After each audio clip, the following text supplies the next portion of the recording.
All right, guys, Rob Ferretti here, and I'm going to tell you how a body shop that I don't know exists turned my good purchase into a terrible purchase before I even knew. And I'm like sort of part to blame, but not really. Let me explain. So I bought this red Audi from my friend, and I did this whole thing. I'm like, oh, I'm going to this new red Audi. It's a daily driver. It was a $14,000, $15,000 car at the time. Her insurance totaled it out.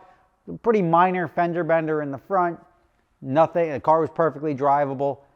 I went to Michigan, picked it up, drove it back, right?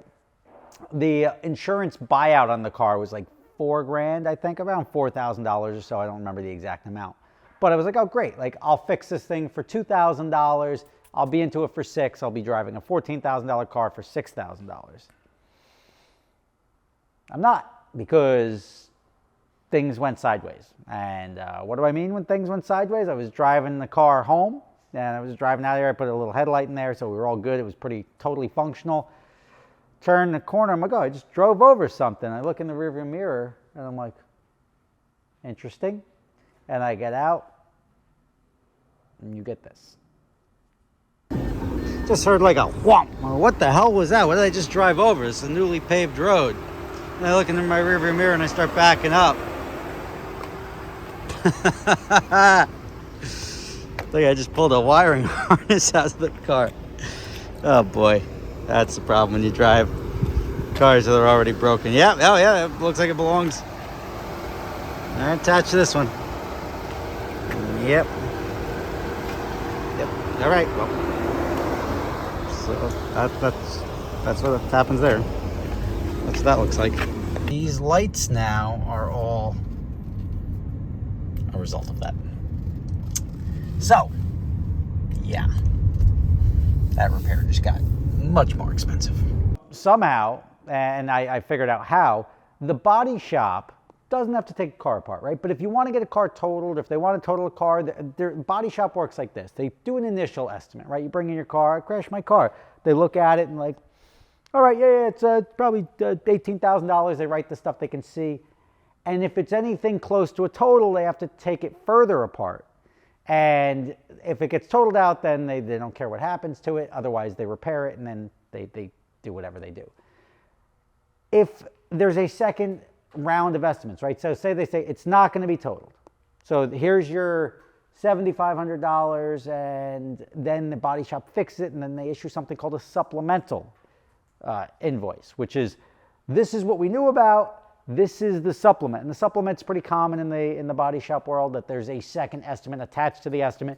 It could be for more than the original estimate, right? What if you go in there and there's frame damage you didn't know about? They may then go back and then total a car at that point in time before work is commenced. But once that car gets torn down, generally, even if they give it back to you, whatever, they sort of put it back together. With this car, they put everything in the trunk. And I went and drove the car, and as I turned, the wiring harness ripped out because it got caught in the tire. And now I've ripped the wiring harness out of the car. Now let's go take a look at this thing and see just how screwed I am, because the wiring harness, that's a big deal. And there's a bunch of warning lights now on in the dash.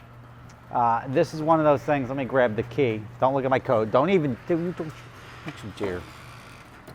1, 2, 3, 4, 5. It's a combination some idiot would put on his luggage. So this is part of the wiring harness. Pretty important. It connects all these things to the main brain, which goes through this. And this is broken off in every single wire, ripped off. Now, theoretically, we can just sort of splice these all back together. That may be the play ultimately. But if there is because it was ripped out of this fender here, if there is a connection point here to a main harness where this connects to this is a sub harness, and it connects to here, we're not in terrible shape. If this is part of the main harness, replacing the main harness sucks. That's actually terrible. So there is a possibility we can make this work. I don't know. This connector is jacked to all hell too. I mean, the car still drives, but this is a result of the body shop giving us the car and just filling all the parts that they took off and putting them in the trunk, which now this is also going to go in the trunk. So now I have a car that, I mean, I bought it months ago. We still haven't used the trunk, and it just keeps collecting more and more parts. So, am I wrong for driving a car that has a bad bumper? No. I think driving a car with a broken bumper, I fixed the headlight on it, I put a new headlight in there. Driving a car with a bad bumper, it's just embarrassing if you're concerned about your appearance. I don't care. So, with me, driving this car wasn't a big deal. When the wiring harness ripped out, I was like, that sucks. And if you're gonna do anything, taking off wheel wells or something, and there may have been a little spot for that attached to the top of the wheel well or something, you gotta reattach that stuff so it's at least secure. But a lot of body shop guys, they don't care. Like, whatever, you want your car back, we're not getting any money off this job. They charge for storage, they kick the thing out the door, and whatever happens, happens. And to me, I could have just turned myself upside down in this car if it now then cost me $4,000 or $5,000 to repair. Now I'm spending $10,000 or $11,000 for an $11,000 car because it's got an accident on it. Not really a win anymore. So, yeah, cool story, right, Rob? Thanks for watching.